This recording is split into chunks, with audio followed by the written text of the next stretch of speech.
Hello everyone, எல்லாரும் எப்படி இருக்கீங்க? நல்லா இருக்கீங்கன்னு சொல்லிட்டு நினைக்கிறேன். நான் உங்கள் டேவிட். நான் இதுக்கு முன்னாடி ஒரு வீடியோ அப்லோட் பண்ணியிருப்பேன். அந்த அப்லோட் பண்ண வீடியோவில் வந்து பாலிமர் நியூஸில் வந்து ஒரு வீடியோ போட்டிருப்பாங்க. திருச்சி கிழக்கில் வந்து விஜய் சார் போட்டியிடும் அதே இடத்துல வந்து கள்ள ஓட்டு போடுறாங்க அப்படின்னு சொல்லிட்டு ஒரு வீடியோ வந்து பாலிமர் நியூஸில் வந்திருக்கும். அதை பற்றி பேசி ஒரு வீடியோ போட்டிருப்பேன். ஸோ இப்போ அதே மாதிரியே இன்னொரு வீடியோ அதாவது அந்த வீடியோ தான் ஒரிஜினல் வீடியோ, ஃபுல் வீடியோ கிடச்சிருக்கு.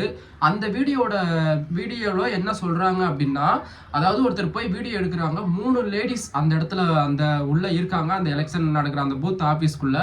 அவங்கக்கிட்ட அவர் போய் கேள்வி கேட்குறாங்க கூட்டமாக எல்லாரும். நீங்கள் எதுக்காக இங்கே இருக்கீங்க, எதுக்காக கதவு மூடினீங்க, நீங்கள் பண்ணது தப்பா இல்லையா அப்படின்னு சொல்லிட்டு கேள்வி கேட்குறாங்க.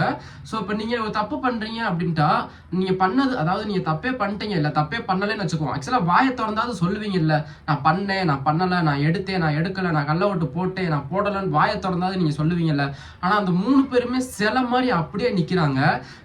நான் உங்களுக்கு டீட்டெயிலாக பேசுறதுக்கு முன்னாடி அதோட ஒரிஜினல் வீடியோவை நான் உங்களுக்கு காட்டுறேன். நீங்கள் ஃபுல்லாக பார்த்துட்டு வாங்க, அதுக்கப்புறமா நான் சொல்கிறேன். பதில் சொல்லுங்க, நாங்க போறோம். பிரச்சனை பெரிய லெவல்ல ஆமா, என்ன பதில் சொல்லுங்க, போறோம். பிரச்சனை பதில் சொல்லுங்க, நாங்க போறோம். நீங்க தப்பு பண்ணல, உண்மையை சொல்லுங்க. என்ன பிரச்சனை சொல்லுங்க, என்ன பிரச்சனை சொல்லுங்க, சத்தமா சொல்லுங்க. வீடியோ எடுக்கிறேன், சத்தமா சொல்லுங்க. என்ன மறுபடியும் சொல்லுங்க ஐயா.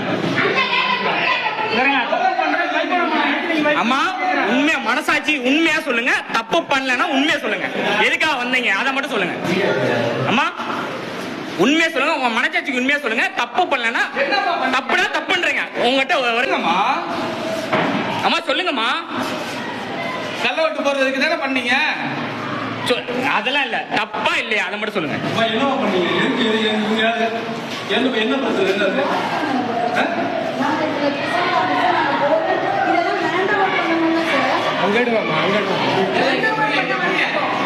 இவ்வளவு நேரம் கேட்டேன் சார். அவங்க என்ன கேட்டா இவ்வளவு நேரம் கேட்டா என்ன சொல்ல. அம்மா இவ்வளவு நேரம் கேட்டா பதில் சொல்லல. சார் கேட்டோன்னே நீங்க சொல்றீங்க ஒண்ணு இல்ல. அவங்க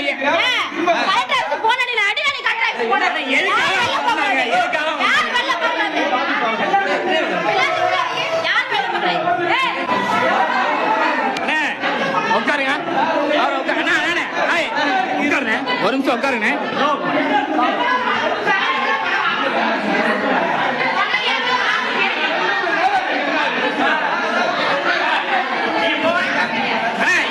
எதுக்கு போறீங்க?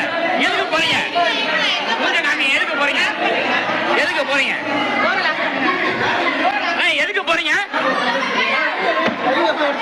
எல்லாம் போயிட்டே தான் இருக்கு. எல்லாம் போயிட்டு. ஸோ கைஸ், நீங்கள் பார்த்துருப்பீங்கன்னு சொல்லிட்டு நினைக்கிறேன். அந்த வீடியோவில் வந்து அவங்க கேட்க அந்த 3 லேடிஸுமே எதுவுமே பேசாமல் வாயை மூடிட்டு அப்படியே இருக்காங்க. அந்த நேரத்தில் வெளியே இருந்து இன்னொருத்தர் வராரு. அவர் வரும்போது அந்த 3 லேடிஸும் அவங்கக்கிட்ட ஏதோ ஒன்று சொல்கிறாங்க.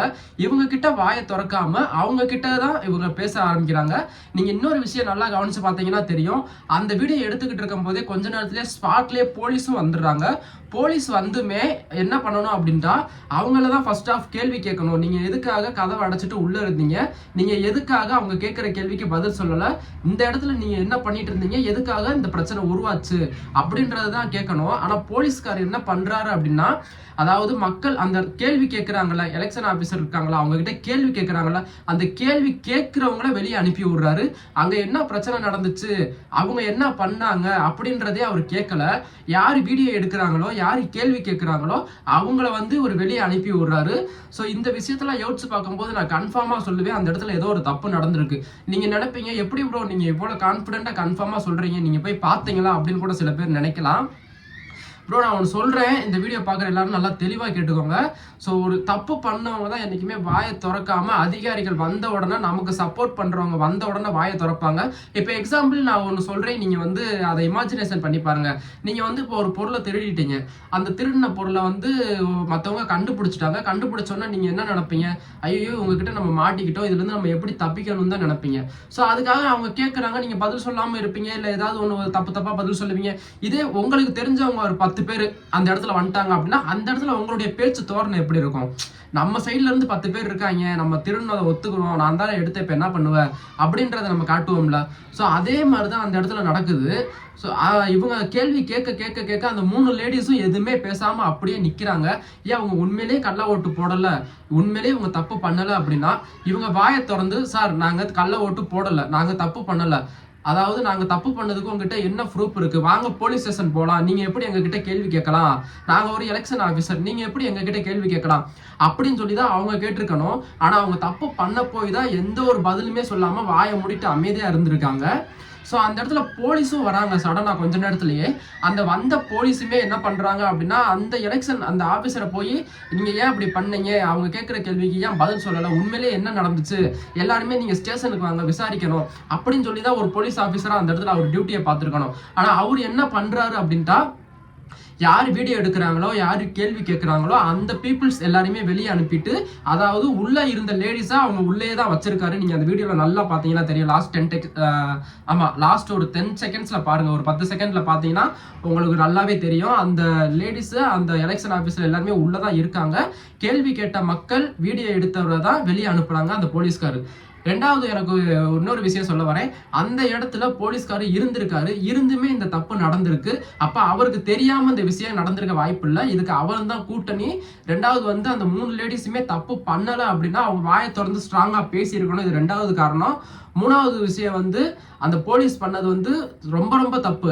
ஏன்னா கேள்வி கேட்ட மக்களை வந்து வெளியே அனுப்பாம நீங்க வந்து கம்ப்ளைண்ட் கொடுங்க, நாங்க நடவடிக்கை எடுக்கிறோம் அப்படின்னு தான் அவர் அந்த இடத்துல சொல்லியிருக்கணும். ஆனா அவர் எல்லாரையுமே வெளியே பிடிச்சி தள்ளி தான் விடுறாரு. நீங்க அந்த வீடியோவை நல்லா பாத்தீங்கன்னா தெரியும். ஒவ்வொருத்தர் சொல்றீங்களே இந்த இடத்துல கை வச்சு அவர் வெளியே தள்ளி தான் விடுவாரு. அதையும் நீங்க நல்லா நோட் பண்ணி பாருங்க. ரெண்டாவது வந்து அந்த இடத்துல அவர் எந்த ஒரு கேள்வியுமே கேட்கல. அந்த எலெக்ஷன் பூத்ல உள்ள இருக்க ஆபீசரை பார்த்து நீங்க என்ன பண்ணீங்க, எதுக்காக இவங்க உங்ககிட்ட பிரச்சனை பண்றாங்க, என்ன நடந்துச்சு உண்மையை சொல்லுங்க அப்படின்னு சொல்லி அவர் எந்த ஒரு நடவடிக்கையுமே அந்த இடத்துல எடுக்கல. கேள்வி கேட்ட மக்களுக்கும் சரியான பதில் வரல, போலீஸ்காரங்களும் அந்த இடத்துல நடவடிக்கை எடுக்கல. ஸோ அப்போ உண்மையிலேயே என்ன நடந்துச்சு அப்படின்றது யாருக்குமே சரியா தெரியாது. ஆனா என்னுடைய பாயிண்ட் ஆஃப் வியூல இருந்து பார்க்கும்போது நான் 100க்கு 90% சொல்லுவேன், உள்ள ஏதோ ஒரு தப்பு நடந்திருக்கு. ஓட்டு சம்பந்தமா ஏதோ ஒரு தப்பு கண்டிப்பா உள்ள நடந்திருக்கு. ஸோ ரீ எலெக்ஷன் வைக்கணும் அப்படின்னு சொல்லிட்டு நிறைய பேர் கமெண்ட்ல வந்து அந்த வீடியோலயே கமெண்ட்ல நிறைய பேர் பண்ணியிருந்தாங்க. ஆனா ரீ எலெக்ஷன் வைக்க வாய்ப்பு இல்லை. ஏன்னா தமிழ்நாடை பொறுத்த வரைக்கும் இந்த விஷயம் வந்து எப்பவுமே நடக்கிற ஒரு விஷயம் தான். ஆனா இந்த தடவை ரொம்ப ரொம்ப டூ மச்சா நடந்துட்டு இருக்கு. இதுக்கெல்லாம் காரணம் என்னன்னு எனக்கு சரியா தெரியல. ஸோ அதாவது தெரியும், ப்ளஸ் வந்து என்னால் ஓப்பனாக அந்த விஷயத்தில் என்னால் சொல்ல முடியாது. சொன்னால் நம்ம ஒருத்தருக்கு சப்போர்ட் பண்ணி பேசுகிற மாதிரி, இன்னொருத்தரை வந்து தாழ்த்தி பேசுகிற மாதிரி இருக்கும். நான் யாருக்கும் சப்போர்ட் பண்ணியும் பேசல, நான் யாரையும் தாழ்த்தியும் பேசல, நான் ஈவனாக தான் பேசுகிறேன். ஸோ அந்த இடத்துல தப்பு நடக்கலை அப்படின்னா அந்த 3 லேடிஸும் வாயை திறந்து பேசியிருக்கணும். ரெண்டாவது வந்து அந்த போலீஸ்காரர் என்ன நடந்துச்சுன்னு சொல்லி கேட்டிருந்திருக்கணும். கேள்வி கேட்ட மக்களுக்கு சரியான ஒரு பதிலும் வரல. இதுல இருந்து நான் சொல்லுவேன், கண்டிப்பாக அந்த இடத்துல ஏதோ ஒரு தப்பு நடந்திருக்கு, ஏதோ ஒரு ஃப்ராடுத்தனம் பண்ணியிருக்காங்க. இதெல்லாம் பார்த்துட்டு இன்னும் அரசாங்க நடவடிக்கை எடுக்காம இருக்கு. சரியான ஒரு ரீ எலெக்ஷன் கூட வைக்க முடியலையா? அந்த தொகுதியில மட்டுமாவது ரீ எலெக்ஷன் வைக்கலாம்ல. டோட்டல் தமிழ்நாடு ஃபுல்லா வைக்க வேணாம். அந்த திருச்சி கிழக்கு தொகுதி, அதாவது தொகுதி எந்த இடத்துல தப்பு நடந்துச்சோ அந்த எலெக்ஷன்ல மட்டும் ரீ எலெக்ஷன் வைக்கலாம்ல. அதை கூட பண்ண மாட்டாங்க. ஏன்னா தப்பு நடக்குதுன்றது ஓப்பனா தெரியுது. சோசியல் மீடியால அவ்வளவு வீடியோ பரவிட்டு இருக்கு. இதெல்லாம் தெரிஞ்சிருந்தும் ரீ எலெக்ஷன் வைக்க மாட்டாங்க. ஸோ இதெல்லாம் மட்டும் நம்ம தமிழ்நாட்டில் தான் மேக்சிமம் அதிகமாக நடக்கிறது. தமிழ்நாட்டில் மட்டும்தான். இதெல்லாம் இப்போ ரொம்பவே கேஷுவல் ஆயிடுச்சு. ஸோ கேள்வி கேட்குற மக்கள் வந்து நான் ஏற்கனவே சொன்ன வீடியோ தான். ஸோ ஏற்கனவே போட்ட வீடியோவில் நான் சொன்ன விஷயந்தான். மக்கள் வந்து கேள்வி கேட்க ஆரம்பிச்சுட்டாங்க. மக்கள் வந்து இப்போ அதிகாரத்துக்கோ அரசாங்கத்துக்கோ யாருக்குமே பயப்படுறதா இல்லை. ஸோ அவங்க தைரியமாக கேள்வி கேட்க ஆரம்பிச்சுட்டாங்க. அதனால யாரும் தப்பு பண்ணணும்னு கேவலமாக நினைக்காதீங்க. போலீஸாக இருந்தாலும் சரி, இந்த வீடியோ யார் ஒரு பொலிட்டீஷியன் பார்த்தாலும் சரி, போலீஸ் பார்த்தாலும் சரி, உங்களுடைய டியூட்டியை நீங்கள் கரெக்டாக பார்ப்பீங்கன்னு சொல்லிட்டு இதுக்கப்புறமாவது நான் நினைக்கிறேன். ஆக்சுவலாக நான் என்னதான் சொன்னாலும் நீங்கள் தப்பு பண்ணுறவங்க கேவலமாக பண்ணிக்கிட்டு தான் இருப்பீங்க. எத்தனை போலீஸ் வந்து காசு வாங்கிட்டு வேலை பார்க்குறவங்க வேலை பார்த்துக்கிட்டு தான் இருப்பீங்க. சொல்லியெல்லாம் திருத்த முடியாது. ப்ராக்டிக்கலாக நீங்களாம் அனுபவப்பட்டு தான் திருந்துவீங்கன்னு சொல்லிட்டு நினைக்கிறேன். ஸோ கண்டிப்பாக நான் நினைக்கிறேன், என்னுடைய பாயிண்ட் ஆஃப் வியூலேருந்து நான் மீண்டும் சொல்கிறேன், அந்த இடத்துல ஏதோ ஒரு தப்பு கண்டிப்பாக நடந்திருக்கு. நீங்கள் என்ன நினைக்கிறீங்கன்றத கமெண்ட்ல மறக்காமல் சொல்லுங்கள். தேங்க்யூ ஃபார் வாட்சிங் திஸ் வீடியோ கைஸ். இதே மாதிரி அப்டேட்டை நான் அடுத்தடுத்து உங்களுக்கு சொல்கிறதுக்கு நம்ம சேனலை சப்ஸ்கிரைப் பண்ணி வச்சுக்கோங்க. நம்மளுடைய வீடியோவோட நோட்டிஃபிகேஷன் உங்களுக்கு அஃபிஷியலாக வரணும் அப்படின்னா நம்ம சேனலை சப்ஸ்கிரைப் பண்ணி வச்சுட்டு பக்கத்தில் உள்ள பெல் பட்டனையும் ஆன் பண்ணி வச்சுக்கோங்க. தேங்க்யூ ஃபார் வாட்சிங் திஸ் வீடியோ.